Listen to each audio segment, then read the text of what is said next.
Exercice 2, une histoire de parcours. On a représenté ci-dessous 7 parcours suivis par différents nombres. Pour le premier, on a écrit l'équation associée qui permet de trouver la valeur de départ x aboutissant au nombre d'arrivées. Ce qu'on a mis ici. Premièrement, trouver la solution de l'équation associée au premier parcours. Alors, donc on avait x ici, ce nombre-là. On lui fait suivre un chemin. Pendant ce chemin-là, il est multiplié par 2 et à la fin, on obtient comme résultat 24. Alors, l'équation associée à ce parcours, c'est l'égalité x multiplié par 2. Alors, x multiplié par 2, ça se note 2x. On a déjà fait le chapitre calcul littéral. Hein. Quand on n'a rien entre un nombre et une lettre, ici, c'est considéré comme une multiplication. Pareil, tu vois, tu dis j'ai 2 stylos. Tu dis pas j'ai 2 fois un stylo. Tu dis j'ai 2 stylos tout court. Bon, bah ici, c'est pareil. Plutôt que de dire j'ai 2 fois x, tu peux dire j'ai 2x. Voilà. Donc, on a 2x qui est égal à 24. Et donc nous, la question qu'on se pose, c'est quelle est la valeur de x. Donc tu cherches un nombre qui est multiplié par 2 donne 24. Alors, tu sais, bon, 10 fois 2, déjà, ça fait 20. Bon, c'est un peu plus que 10. 11 fois 2, ça fait 22. Et 12 fois 2, ça fait 24. Donc là, vraiment, sans trop de difficulté, tu trouves assez rapidement la solution de l'équation qui est x égale à 12.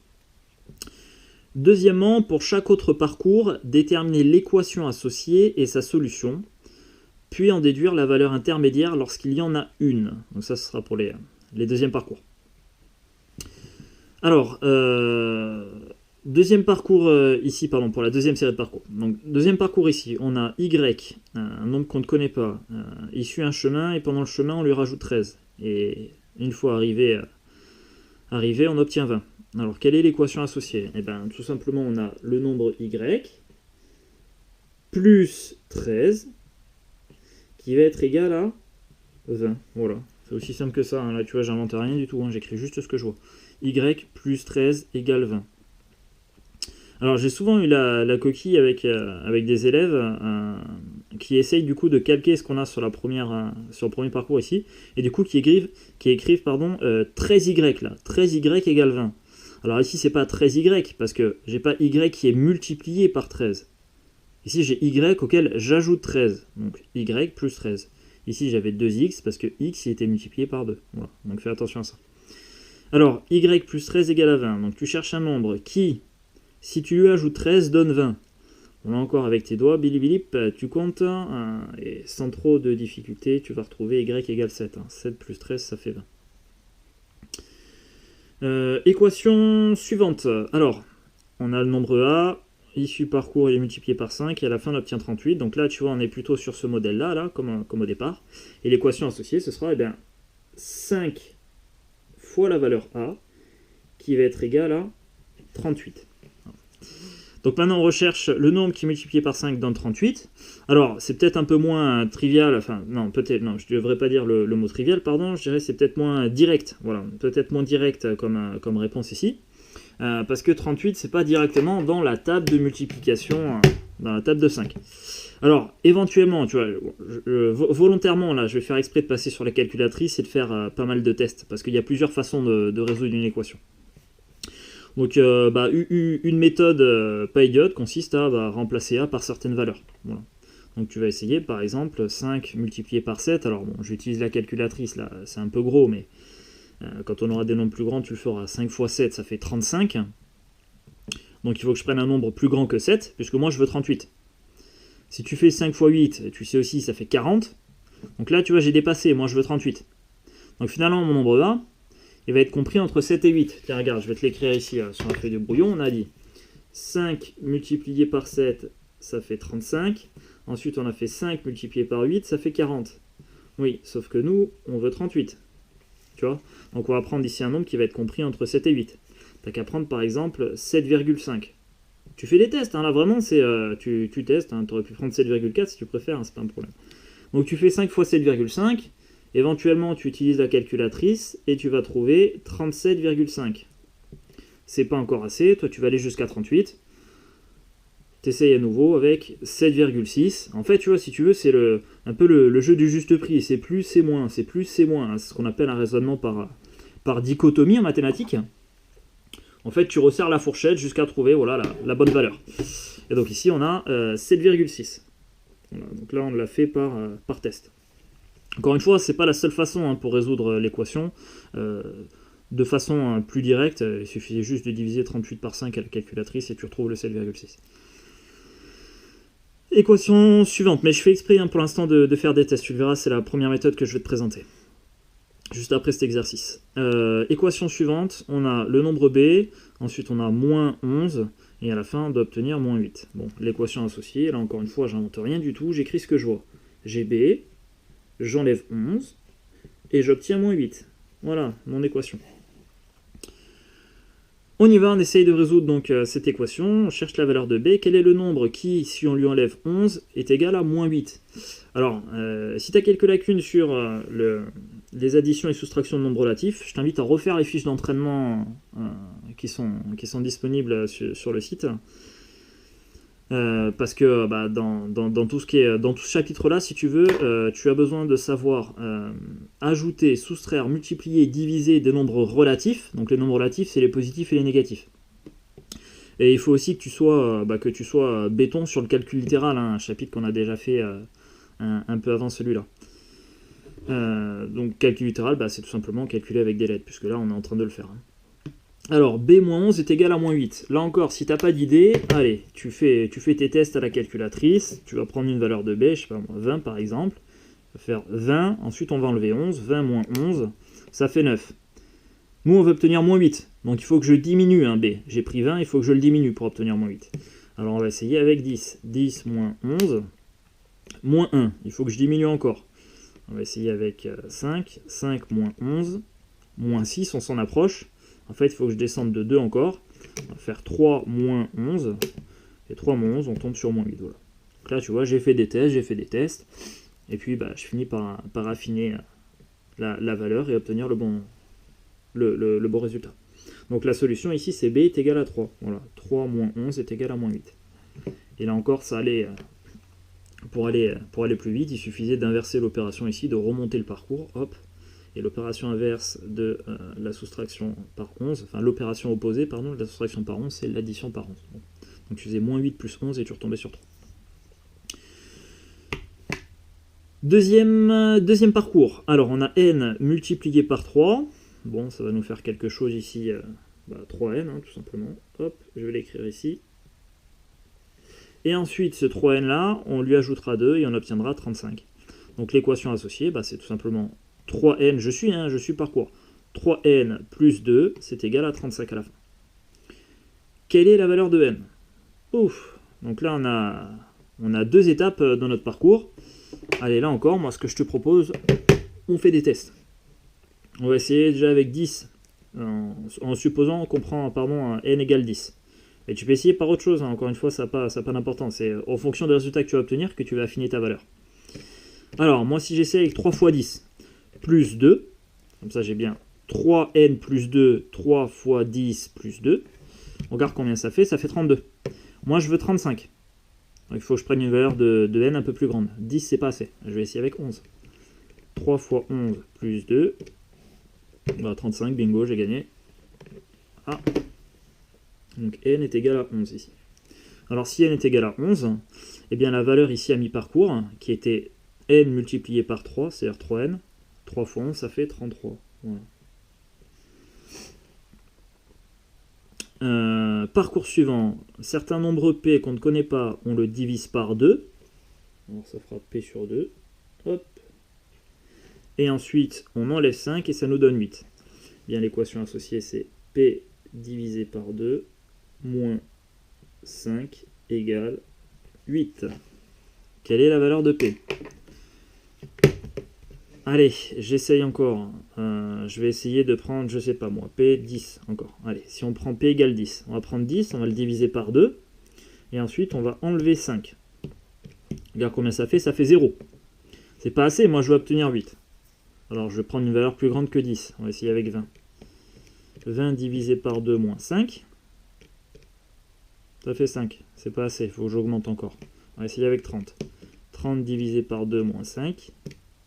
Ah, ça fait 10. J'ai dépassé 8. Donc je vais descendre un peu. Je vais prendre P égale 26.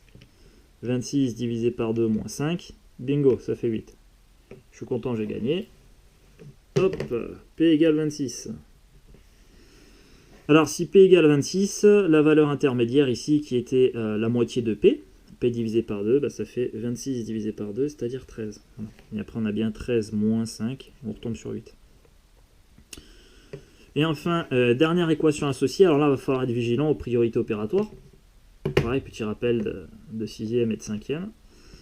Alors T, on lui rajoute 9. Donc, en gros ici on aura T plus 9. Et ensuite, ce nombre-là sera multiplié par 4 pour obtenir 96. Alors, l'équation associée, donc encore une fois, j'écris les choses dans l'ordre. J'ai T plus 9. Et ensuite, c'est tout ça qui est multiplié par 4. Alors, si j'écris comme ça, j'ai un petit problème, parce que la multiplication, elle est prioritaire sur l'addition. Ce qui fait qu'écrit tel quel, il n'y aurait que le nombre 9 qui serait multiplié par 4. Moi, ça ne me convient pas, c'est T plus 9 qui est multiplié par 4. Donc là, tu penses à mettre les parenthèses autour de T plus 9. Voilà. Comme ça, on a tout ça qui, multiplié par 4, va être égal à 96. Allez, on y va, on refait des tests. Alors, T, on n'a qu'à prendre 10 encore. Allez, 10 plus 9. Alors, tu vois, j'ai oublié les parenthèses ici. Hop, 10 plus 9, je fais ma parenthèse, je multiplie par 4. Je regarde combien ça fait. 76. Moi, je vais aller jusqu'à 96. Donc, je vais augmenter. 10, c'est pas assez. On va essayer avec 20, si tu veux. 20 plus 9 multiplié par 4, ouf, 116, on a dépassé, c'est trop. On a fait 10, c'était pas assez, 20 c'est trop, on va essayer avec 15. 15 plus 9 multiplié par 4, bingo, ça fait 96, on a gagné. Donc ici on a T égale 15. Alors si T égale 15, bah ici on avait T plus 9, 15 plus 9, c'est-à-dire 24. Voilà. Alors, encore une fois, j'insiste dessus. Là, volontairement, j'ai fait exprès de résoudre ces équations en utilisant une méthode par test. Voilà, en remplaçant l'inconnu par plusieurs valeurs jusqu'à rendre vrai mon égalité. Mais il y a bien d'autres façons de résoudre des équations plus rapides. Ici notamment, et ce que je t'avais dit tout à l'heure, si tu veux aller droit au but quand tu résous ton équation, il s'agit tout simplement d'inverser le parcours. L'opération qui va annuler la multiplication par 5, ce sera la division par 5. Donc si tu divises 38 par 5, tu retrouves 7,6. Ici, moins 8, tu rajoutais 11 pour en fait annuler l'effet du moins 11, pour revenir en arrière, tu remontes le temps, quoi. Ici, 35, pour remonter le temps là, avant d'avoir ajouté plus 2, bah, du coup tu enlèves 2 à 35, tu retombais sur 33. Et après 33, eh ben, tu annulais la multiplication par 3 en divisant par 3 et on retombait sur 11. Voilà. Pareil pour les deux dernières. Alors, juste au dos, là, de l'autre côté de la feuille, hop, première partie méthode pour résoudre une équation dans ce chapitre, avec ce que j'appelle la tactique du renard. Cette méthode est à l'image du renard, rusé et opportuniste. Il s'agit de remplacer l'inconnu, alors ici x, par plusieurs valeurs jusqu'à en trouver une qui rende vraie l'égalité. Donc c'est ce que j'ai fait dans l'exercice précédent. Résolvons par exemple l'équation 3x égale 48. Alors commençons par remplacer x par 12. 3x ça fera 3 fois 12, puisque je remplace x par 12, et 3 fois 12 ça fait 36. Ah oui mais attends, 36 c'est pas égal à 48, moi je veux obtenir 48. Alors du coup 12 c'est pas assez. Je vais essayer par un autre nombre. J'essaye en remplaçant x par 19. Je vais avoir 3x qui sera égal à 3 fois 19, ça fait 57. Ouais, mais là, j'ai dépassé 48. Donc je vais prendre une valeur comprise entre 12 et 19. J'essaye avec 16. 3x, ça fera 3 fois 16, et hop, ça fait 48. Donc là, je suis content, j'ai trouvé le bon résultat, là. Et donc 16, c'est la valeur qui rend vrai mon égalité. Voilà. Alors, je mets bien ici en gras, on a trouvé une solution à cette équation. En utilisant cette méthode-là, il n'y a rien qui te prouve qu'il n'y en a pas d'autre possible. Donc là, c'est un petit bémol pour cette technique-là. Alors, quand tu n'auras que des équations de degré 1, et on travaillera principalement dans ce chapitre en 4e, qu'avec des équations de degré 1, il n'y aura qu'une seule solution à chaque fois, donc ça ira. Sauf que plus tard, si tu veux, quand tu vas avancer dans ta scolarité, tu vas découvrir d'autres équations, notamment de degré 2, où tu pourras avoir deux solutions. Et auquel cas, la tactique du renard ne suffira pas. D'ailleurs, je crois qu'on le verra à un moment donné. Bon, toujours est-il que là, ça m'a permis de résoudre cette équation, je suis content. Moi, je commence tout juste avec les équations, donc pour l'instant, ça me suffit. Résolvons maintenant l'équation 7n plus 5 égale 14. Donc, deuxième équation à résoudre avec la tactique du renard. Tu remplaces n par un nombre. On va essayer par... voilà, j'ai demandé par 1 d'abord. Donc 7n plus 5, ça va faire 7 fois 1 plus 5. 7 fois 1, ça fait 7. 7 plus 5, ça fait 12. C'est pas assez, moi je vais obtenir 14. Alors, je vais prendre une autre valeur que 1 et une valeur plus grande que 1 pour obtenir plus que 12. J'essaye par 2. Alors, 7 fois 2, 14. 14 plus 5, 19. Hop, c'est trop, j'ai dépassé. Alors, en fait, tu vois, je vais continuer les tests, mais je vais ici faire un tableau là où je reprends ces valeurs-là, tu vois. Alors, au début, j'ai essayé avec n égale 1, et 7n plus 5, ça faisait 12. Voilà. Ensuite, j'ai pris n égale 2, j'ai fait mon calcul, j'obtenais 19. Voilà, j'ai écrit là. Moi, je veux 14. Alors, si je veux 14, il va falloir que je prenne une valeur comprise entre 1 et 2, puisque 14 est compris entre 12 et 19. Donc, j'essaie avec 1,5. En prenant n égale 1,5, je fais à nouveau 7 fois 1,5 plus 5, ça fait 15,5. C'est trop encore. Je veux que 14. Donc, je vais prendre une valeur plus petite que 1,5. Et donc, j'essaye comme ça. Hop, je fais mes tests, je fais mes tests, je fais mes tests. Et en fait, tu vas voir que plus ça va, alors plus tu te rapproches, mais plus tu vas avoir de décimales à prendre. Tu vois, pour te rapprocher le plus possible de 14. Et il se trouve que, ce que je te mets là, voilà, on peut chercher encore longtemps avec cette tactique, car l'écriture décimale de la solution de l'équation possède une infinité de chiffres après la virgule. Tu vois, la solution, là, la valeur de n, c'est 1,28571,4, 28571,4, 285, et puis ça se répète à l'infini là. Donc là, par test, tu n'arriveras jamais en fait à trouver cette valeur-là intégralement. Donc là encore, c'est les limites de la tactique du renard. Ça marche pour certaines équations, c'est cool. En fait, on se casse pas la tête. En réalité, on ne réfléchit pas vraiment.